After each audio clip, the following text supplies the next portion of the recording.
오늘 본문에서 이제 4장부터 5장 13절까지는 이제 속죄제에 대해서 이제 언급하고 있는 장면입니다. 레위기 1장은 번제에 대해서 이야기를 하고 있고요.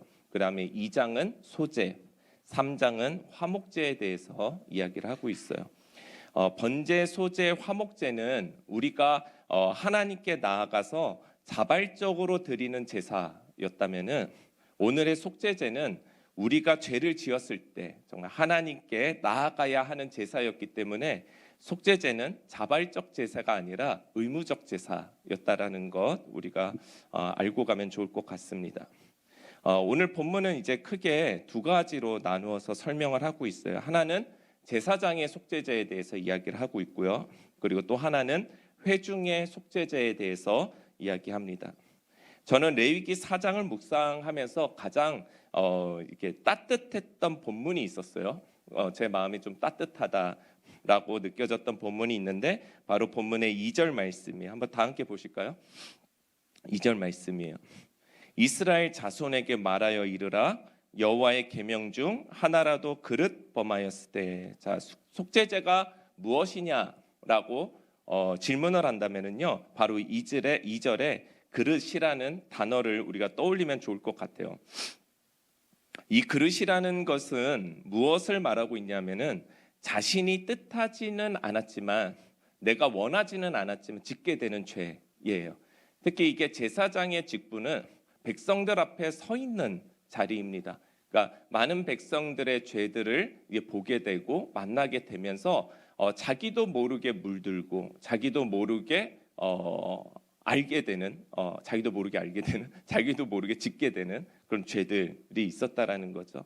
그래서 자신이 뜻하지 않았지만 짓게 되는 그런 죄를 이제 용서를 구하고 그리고 하나님께서 어떤 방식으로 용서함을 주시려고 하는지에 대해서 나오고 있는 장면입니다. 그래서 그릇이라는 단어가 굉장히 중요한 포인트입니다. 한마디로 속죄제는 자신이 하나님의 말씀을 알고 있지만 뜻하지 않게 죄를 지었을 때 하나님께 나아가 드리는 제사, 그것이 바로 속죄제입니다. 자, 속죄제는 하나님의 그 섬세함이 느껴지는 부분입니다. 작은 죄라고 할지라도 그것이 우리가 알고 있던 모르고 있던 그 죄 때문에 하나님과 멀어지는 백성이 없도록 하나님께서 우리를 배려해 주신 그런 제사의 방식이라고 보면 돼요. 이것은 우리를 향한 하나님의 관심이고 이것은 하나님이 우리를 얼마나 사랑하는지에 대한 증표입니다. 하나님의 뜻을 말씀을 통해 볼 수 있으면 좋겠는데요. 자, 레위기 11장 44절의 말씀을 한번 찾을 수 있으면 좋겠어요. 11장 44절을 보면은 제가 읽겠습니다. 나는 여호와 너희의 하나님이라.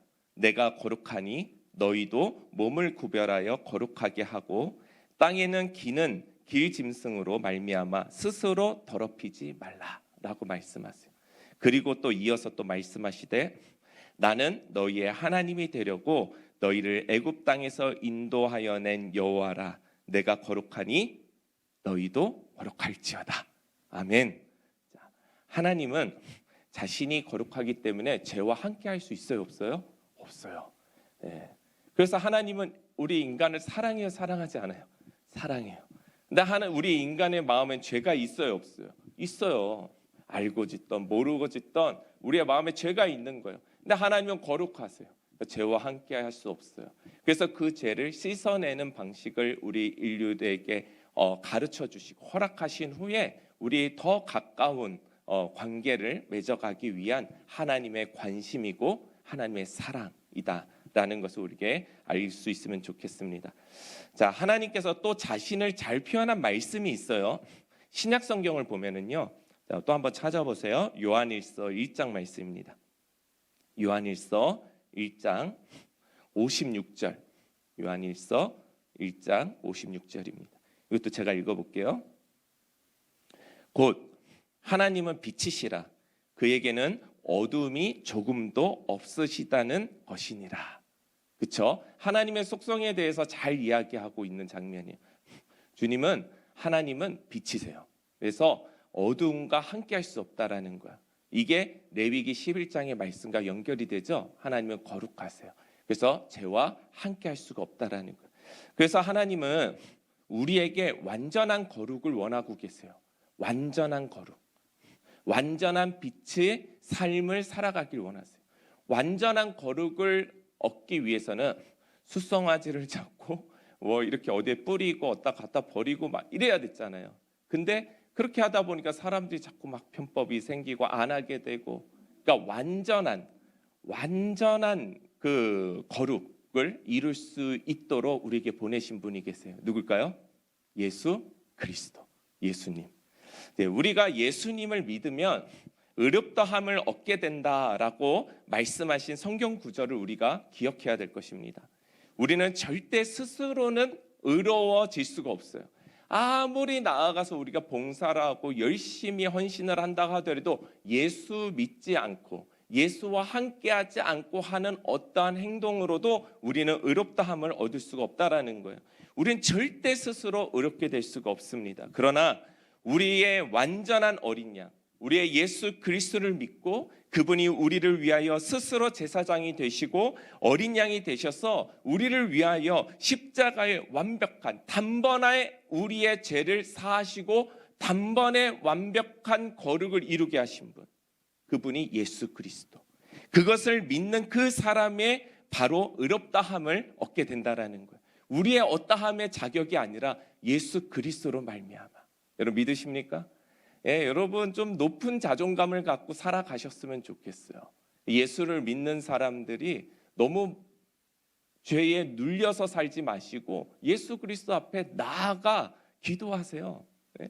하나님은 어떻게 해요? 용서하시고 그 죄를 다시 돌아보시지 않는 분이세요. 그래서 십자가의 회개는 해도 되는 기도고 안 해도 되는 기도 이런 게 아니에요. 십자가의 회개는 자발적 예배가 아니라는 거예요. 어린 양 대신 예수 그리스도께 나아가는 의무적 예배라는 거예요. 우리가 예수를 믿으면 회개기도 안 하고 예수를 믿는 그 모든 행동은 그냥 종교 생활인 것이죠. 우리가 회개기도를 하는 것은 하나님께서 우리를 섬세하고 완벽한 사랑과 거룩을 위한 십자가의 사랑, 예수 그리스도. 이것은 하나님께서 인간을 향한 완전한 사랑이고 인류를 향한 사랑의 고백이라는 사실입니다. 우리 모두 우리의 마음 가운데 잊혀졌던 그 십자가를 다 찾으시기를 주님의 이름으로 축복합니다. 저는 요즘 계속 그 십자가에 대해서 레위기를 보면서 계속 묵상하게 되는 거예요. 아, 내가 처음 십자가를 바라보며 흘렸던 눈물이 언제였나. 너무 바빠요. 네. 사역도 바쁘고 아이 키우느냐고 바쁘고 이런저런 고민들 들어주느냐고 바쁘고 일이 바쁘다 보니까 언제 내가 십자가를 바라보고 야, 이런 거 보면서 목사도 잘못하면 예수를 못 믿을 수도 있겠구나 이런 생각이 들 때가 있어요. 다시 십자가의 그 사랑, 십자가의 열정, 십자가를 바라볼 때 뛰던 그 가슴의 그 바운스, 네, 그것이 저부터 그리고 우리 성도들에게 회복되는 역사가 있기를 축복합니다. 이처럼 하나님께서는 하나님의 자녀들이 속죄함을 통해 죄에서 자유해지기를 원하세요. 그리고 두 번째로는요, 하나님께서는 죄로 인해 더러워진 우리의 성소를 또 깨끗하게 하시기를 하나님 원하십니다. 자, 레위기는요, 죄는 개인의 문제만은 아니라고 이야기를 하고 있어요. 한 사람의 죄가 공동체로 그리고 사회로 번져나갈 수 있다라는 것을 말씀하고 계십니다. 그래서 하나님께서는 속죄물을 드린 그 제물의 피로 어디를 닦으라? 성소를 닦으라 라고 말씀하십니다. 자, 5절 말씀부터 한번 볼게요. 5절에 자, 기름 부음을 받은 제사장은 그 수송아지의 피를 가지고 회막에 들어가서 그 제사장이 손가락에 그 피를 찍어 여호와 앞 그 성소의 휘장 앞에 7번 뿌릴 것이며 제사장은 또 그 피를 여호와 앞 곧 회막 안 향단 뿔들에 바르고 그 송아지의 피 전부를 회막문 앞 번제단 밑에 쏟을 것이며. 자, 우리 그리스도인들은 말씀을 들을 때요, 개인적 신앙으로만 들으면 안 돼요. 말씀을 들을 때 특히 우리 현대 우리 교회들의 어떻게 보면 이 현대 사회의 주류로 살아가기 위해서는 이기적이어야 되잖아요. 남한테 손해 보면 안 되잖아요. 나만 아니면 돼라는 예능의 고백처럼 우리도 나만 아니었기를 바라는 마음으로 이 코로나를 대처하고 있잖아요.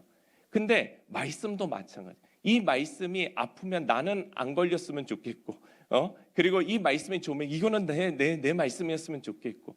그래서 말씀을 어느 순간서부터 좋은 말씀, 좋지 않는 말씀을 우리가 막 구별해가지고 내 거 개인적 신앙으로만 막 적용하는 것이 이미 오래전서부터 사회가 변해가면서 우리 사회에서 살아가는 우리 신앙인들이 신앙을 대하고 말씀을 대하는 태도도 함께 변화되었다라는 거예요.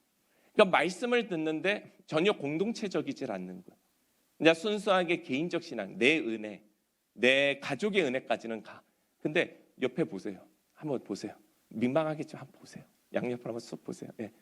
저 사람의 은혜까지는 안 미쳐지는 거야. 지금 살짝 눈 마주친 사람들까지의 은혜까지는 미처 생각하지 못하고 있고 우리가 바라보지 못한다라는 거야. 그냥 말씀은 그런 거예요. 그래서 제가 공동체 신앙으로서 또 받아들이라고 그러면은 또 이런 생각을 하시는 분들이 있을 수 있을 것 같아요. 설교를 들으면서 이 말씀은 박 집사가 우리 박 집사 있어서 안 되겠다. 미안해, 그 박 집사 말하는 거 아니야. 그러니까 아무개 집사가 들었으면 좋겠다. 이렇게 또 생각하잖아요.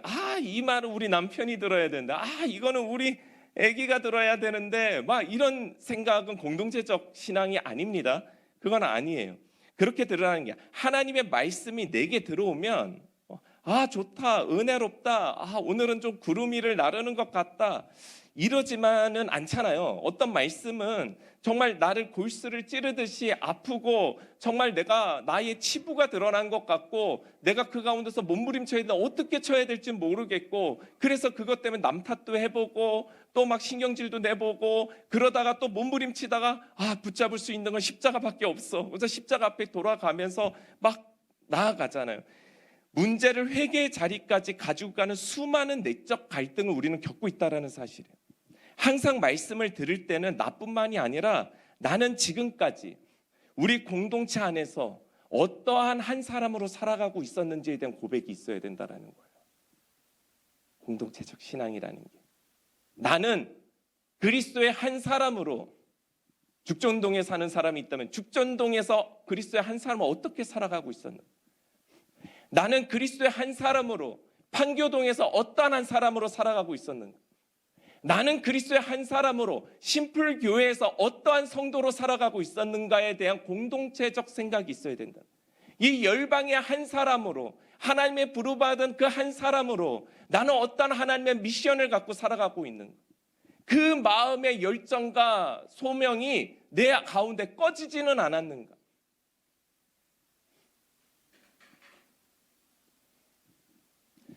그 세상에서는 나는 말씀을 붙들고 말씀대로 실천하려고 하는 사람이었는지에 대해서 생각해 봐야 된다는 거예요. 하나님의 말씀이 내게 임하면 그래서 공동체가 변해야 되는 거예요. 우리에게 임하는 게 아니라 나에게 임했는데 우리의 공동체가 변해요. 왜? 우리의 공동체 안에서 나는 어떤 사람인가를 각자가 생각할 때 어떤 역사가 일어나는지 한번 생각해 보세요. 그래서 교회에서 제일 나쁜 게 우리의 생각 같듯이 다 모여지면 일하는 거. 합리적인 봉사, 합리적인 헌신. 이거 굉장히 세상적 시스템이라는 거예요. 교회는 개인적 신앙이 공동체적으로 뻗어가는 것이 교회적 신앙인 것이죠.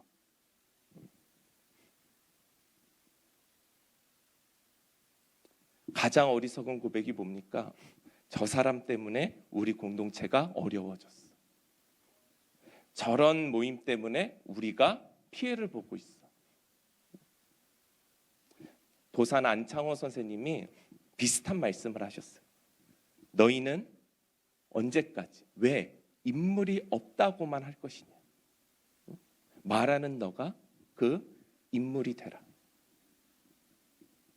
하나님의 말씀처럼 들려져요.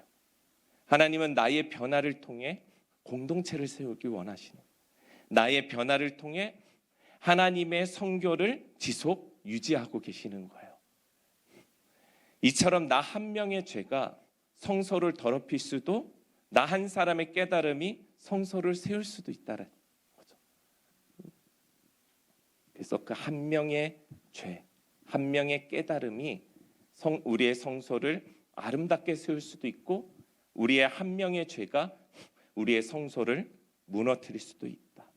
우리가 늘 명심해야 할 것은 제사장에게 제물의 피로 성소 휘장 앞에 7번 뿌리고 그 피를 향단 뿔들에 바르게 하시고 마지막 남은 송아지의 피 전부를 회막 문 앞에 번제단 밑에 쏟으라고 하셨듯이 언제나 우리의 죄가 공동체의 죄가 된다라는 것, 나의 죄가 성소를 더럽힐 수 있다라는 것, 스스로 늘 생각하고 성찰할 수 있는 우리가 되어야 될 줄 믿습니다. 자, 교회에서의 그 성도의 죄는 결코 개인적 차원의 죄가 아니라고 말씀드렸습니다. 교회는 성도의 죄로 인하여 파괴될 수 있다라는 것, 우리가 늘 기억해야 합니다. 그래서 우리는 무엇을 해야 되는가? 기도해야 된다라는 거예요. 우리의 모습을 보며 나를 성찰하는 회개의 기도가 멈춰져서는 안 된다라는 거예요. 회개는 하나님을 믿고 예수님을 믿고 따르는 자들에게 주신 하나님의 선물이고 특권이에요. 아무나 주님 앞에 나가서 회개할 수가 없어요. 믿지 않는 사람에게 주님 앞에 나가 회개하라고 그러면 하겠어요? 안 해요. 이거는 우리의 특권이라는 거예요. 하나님이 우리의 섬세함이고 이 레위기의 이런 모든 절차를 뛰어넘는 예수 그리스도의 완벽한 거룩이고 사랑이라는 거예요. 이것을 주셨는데도 이 구약 때는 이렇게라도 제사를 지냈는데 아주 심플한, 그러면서 가장 완벽한 하나님의 제도를 주셨는데 그거를 우리가 활용하지 못하고 기도하지 못한다면 이제 답이 없는 거예요. 방법이 없는 거예요. 그래서 사랑하는 성도 여러분, 우리의 예배가 신령과 진리로 예배드리는 그 비중보다 때로는 공연과 감동에 치중되어 있다라는 생각이 들 때도 있어요. 그걸 대표적인 걸로 보면은 가끔 여러분 콘서트장 가보셨어요? 콘서트장 가면은 가수들이 멘트 막 쳐주고 그 다음에 이제 자기 노래 쫙 부르면 사람들 눈물을 쫙 흘려요.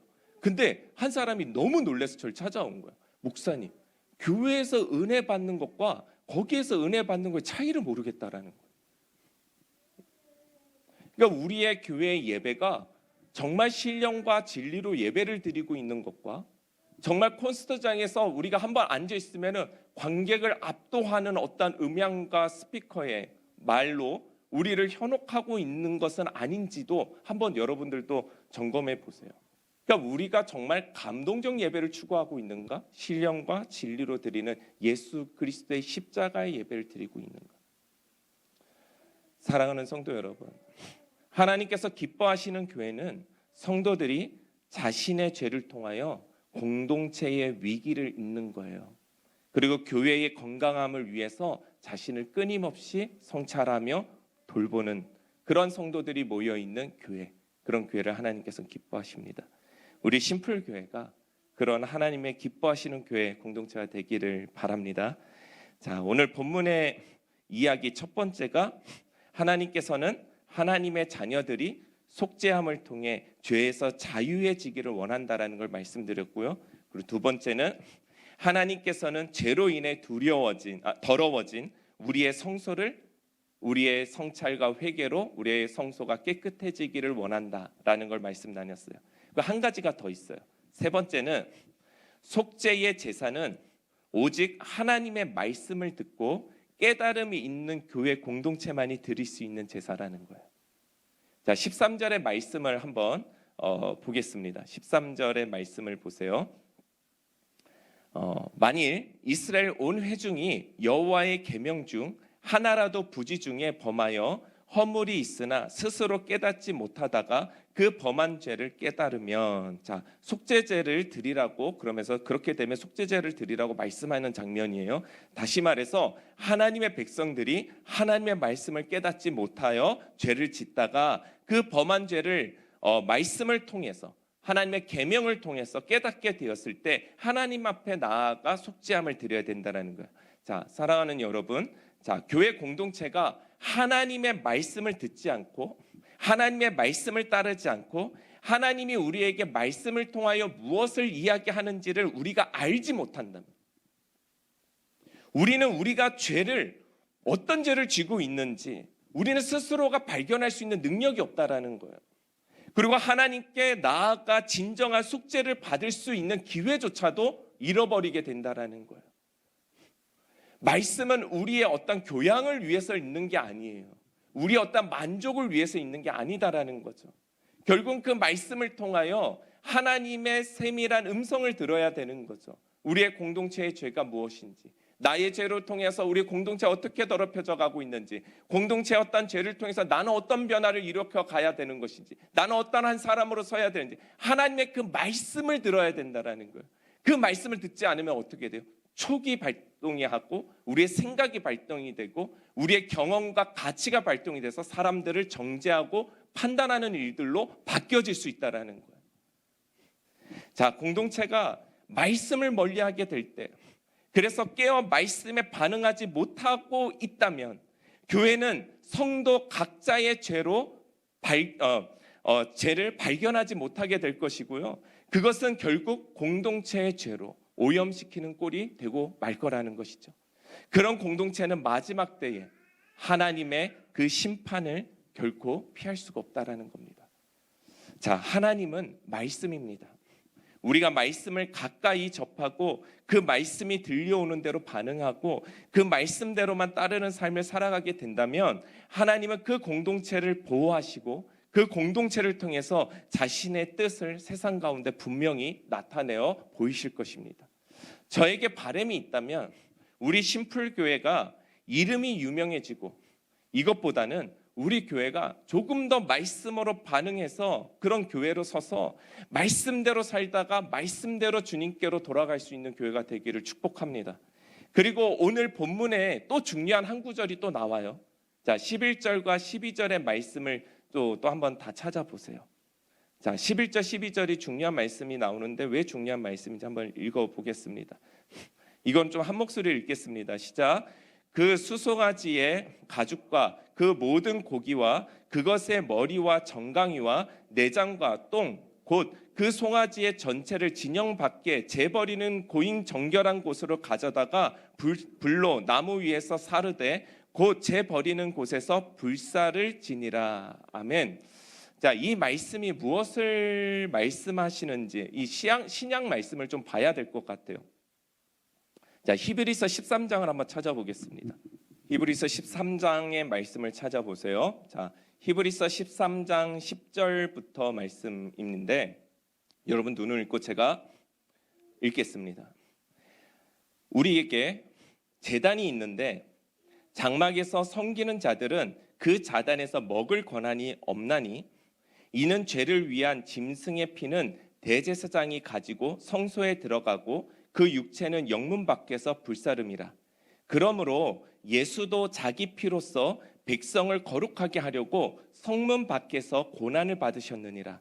그런즉 우리도 그의 치욕을 짊어지고 영문 밖으로 그에게 나아가자. 우리가 여기에는 영구한 도성이 없으므로 장차 올 것을 찾나니 그러므로 우리는 예수로 말미암아 항상 찬송의 제사를 하나님께 드리자. 이는 그 이름을 증언하는 입술의 열매니라. 오직 선을 행함과 서로 나누어 주기를 잊지 말라. 하나님은 이 같은 제사를 기뻐하시느니라. 아멘.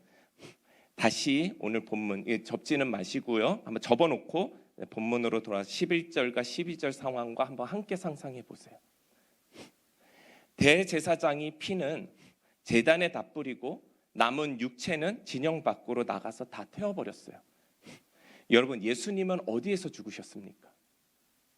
영문 밖으로 나가셨어요. 성소 밖으로 나가셨어요. 성전 밖으로 나가셨어요. 나가셔서 십자가의 형벌을 받으셨어요. 왜 예수님은 영문 밖으로 나가셔서 십자가를 지셨냐라는 거죠. 이유는 같이 읽은 히브리서 14절이 답을 해주는 거예요. 보세요. 다시 다 함께 읽어보겠습니다. 시작. 우리가 여기에는 영구한 도성이 없으므로 장차 올 것을 찾나니. 자, 예수님은 영원한 도성이 이곳에 없기 때문에 그 영문을 나가신 거예요.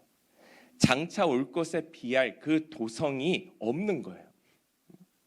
이 말씀은 예수님 스스로에게만 해당되는 말씀이 아니라 예수님을 믿고 따르는 자들에게도 동일하게 적용되는 말씀이에요. 자, 이 땅에는 영원한 도성이 없다. 그러니 이 땅에서 영원히 살 것처럼 돈과 명예와 권력 쫓으며 살아가면 안 된다는 거예요. 내가 우리의 아이를 학원 보내야 돼. 주일을 빼먹는 일을 해서는 안 된다.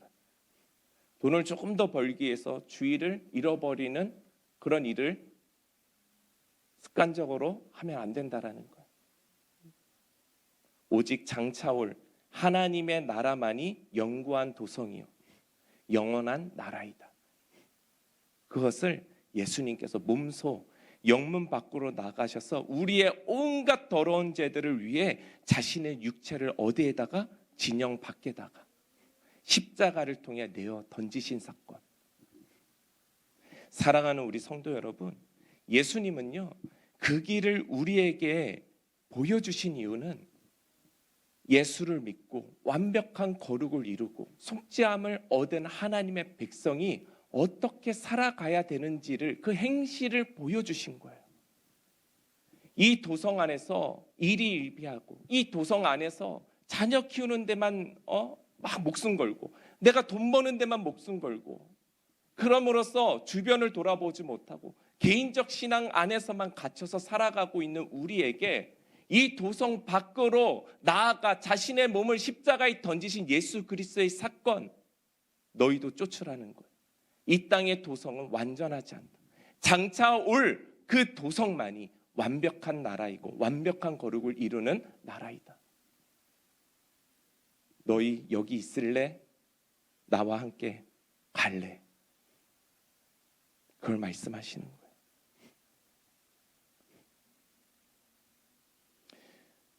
우리가 이 땅의 것들을 욕심내며 살지 않고 장차 올 하나님의 나라를 소망하며 살아간다라는 뜻은 우리도 예수님과 같이 자기 희생의 삶을 짊어지고 살아가야 된다라는 거예요. 개인적 신앙은 이기심이에요. 나만 아니면 돼. 이기심입니다. 공동체를 생각하지 않아요. 우리의 비전은 무엇입니까? 우리의 비전은 주님 오시는 그 날이 비전이죠. 그날을 준비하며 이루며 여러 가지 사역들이 있어요. 누구는 다음 세대에 헌신하고 누구는 말씀 가르치는 데 헌신하고 누구는 봉사와 나눔에 헌신하는 일들을 살아가고 있어요. 그 모든 것은 결국 주님 오시는 그 마지막 때 장차 올 그 도성을 향해 가고 있는 거예요. 철저한 자기 희생과 자기 손해가 없이는 할 수 없는 그 일들이라는 것이죠. 비전을 향해 가기 위해서 많은 성도들의 헌신을 요구하고 있습니다. 그러나 비전은 헌신으로 이룰 수 있는 것이 아니라는 거예요. 우리의 교회가 하나님의 말씀대로 하나님의 비전대로 세워가기를 여러분 원하십니까? 그 사역을 잘 감당하기를 여러분 원하십니까? 그렇다면 우리 중 자신의 육체를 영문 밖으로 던질 수 있는 사람이 있어야 된다는 거예요. 그 희생이 없고서는 우리의 교회의 어떠한 사명도 비전도 이루어내는 것은 불가능하다는 거예요. 비전은 헌신이 아니라 희생이고 그 희생을 통한 하나님의 살리심입니다. 부활입니다. 자기를 버린다라는 것은 이 땅에 영구한 도성이 없음을 증거하셨던 것이고 우리도 증거해야 되는 것이고 세상에 그것을 보여야 되는 것이고 영문 밖으로 던지는 희생을 한다라는 것은 영원한 나라가 도래할 것이라는 것을 믿는 행동이라는 것이죠. 선교는 그런 거예요. 영원한 나라가 온다라는 거예요. 그 믿음이 있는 자는 하나님의 뜻을 이루며 살 수가 있어요. 그 희생의 길, 영문 밖으로 자신을 던질 수 있는 그 믿음이 있는 사람은 하나님의 뜻을 이루고 하나님의 사람을 세우는 일들을 할 수가 있다라는 거예요. 하나님은 그런 자들을 통해서 찬송을 받으시는 분이세요. 자, 히브리서 14절을 또 한번 쭉 보세요. 14절을 보면은 우리가 여기에는 영구한 도성이 없으므로 장차 올 것을 찾나니 그러므로 우리는 예수로 말미암아 항상 찬송의 제사를 하나님께 드리자. 이는 그 이름을 증언하는 입술의 열매니라. 그리고 바로 16절에부터 어떤 내용이 쭉 나오는지 한번 보세요. 이런 내용입니다. 선을 행하라. 서로 나눠주래요. 하나님은 이 같은 제사를 기뻐하신대요. 그리고 또 뭐라고 나오죠? 너희는 너희를 인도하는 지도자들의 말에 순종하고 복종하라. 그들은 너희의 영혼을 위하여 경성하기를 자신들이 청산할 자인 것 같이 하느니라. 그들로 하여금 즐거움으로 이것들을 하게 해라. 근심으로 하지 않게 해라. 그렇지 않으면 너희에게 유익이 없느니라. 하나님께서는 성도의 자세, 성도의 행실이 어떠해야 되는지를 말씀해 주고 있는 거예요. 우리의 이런 행실은 영문 밖으로 자신의 육체를 던지시는 그 예수 그리스도의 제물 되심과 우리도 던져진 제물이 되어서 이 땅에서 남을 위해서 더 희생하고 섬기고 하나님을 찬송하는 일에 열심을 내어야 된다는 사실입니다. 사랑하는 우리 성도 여러분, 결국 오늘 우리가 함께 나눈 이 레위기서의 속죄제에 대한 말씀은 하나님께 구속함을 받은 백성들이 속죄함을 받은 후 그 이후의 삶을 또 어떻게 살아가야 되는지까지 말씀하고 계시는 거예요. 속죄제는 우리가 모르면서 지은 죄도 하나님께서 용서해 주시기를 원한다라는 것이고요. 누가 나의 죄를 말해줄 때 야, 나 몰랐어 라고 얘기한다고 될 문제가 아니라는 거예요. 모르고 지었던 죄까지도 우리 용서함을 받아야 돼요. 왜요? 그것이 크던 작던 어떠한 죄라도 우리에게 죄는 올무가 되거든요. 그래서 우리를 묶을 수 있거든요. 우리가 알던 모르던 우리는 말씀을 가까이 함으로 우리가 모르고 지었던 죄까지도 깨달아 용서를 받아야 하나님의 참된 말씀을 들을 수 있고 주님과 함께 살아가는 삶을 살아갈 수 있다는 사실입니다. 그래야 영문 밖으로 자신을 내어 던지셔서 이 땅에선 영구한 도성이 없다. 영원한 도성은 장차 올 하나님의 나라밖에 없음을 증거하셨던 그 예수님의 던지심처럼 우리도 세상의 노예가 되어서 세상의 종이 되어서 살아가지 말고 하나님의 종답게 하나님의 청지기답게 이미 자신을 던지시고 그러나 죽은 자 가운데에서 다시 살아나신 그 예수 그리스도의 부활의 모습을 우리가 보듯이 우리도 주님과 함께 죽고 주님과 함께 살아나야 되는 존재이구나. 우리도 주님의 십자가의 길이 형벌이라는 그 사탄의 속임수에 넘어가지 말고 십자가는 다시 살아나는 길이요 장차 오실 하나님의 영원한 나라임을 믿고 그리스도의 희생의 정신으로 선을 행하고 나눠주기를 잊지 않고 주저하지 않고 자신의 리더를 잘 돌보고 그들의 사역과 기도가 근심이 아닌 기쁨과 즐거움을 할 수 있도록 함께 돕고 그리고 우리의 입술의 열매대로 예수님을 찬송하는 우리가 되어야 할 줄 믿습니다. 이 열매의 증거가 바로 정결함이라는 사실입니다. 그냥 하나님 나 용서해 주셨어가 아니라 그것이 우리의 행실로 어떻게 나타나야 되는지 오늘 함께 돌아보았습니다. 그 정결함의 열매가 우리의 삶이 되기를 바랍니다. 그런 삶 다 사시는 저와 여러분들 되시기를 다시 한 번 더 주님의 이름으로 축원합니다.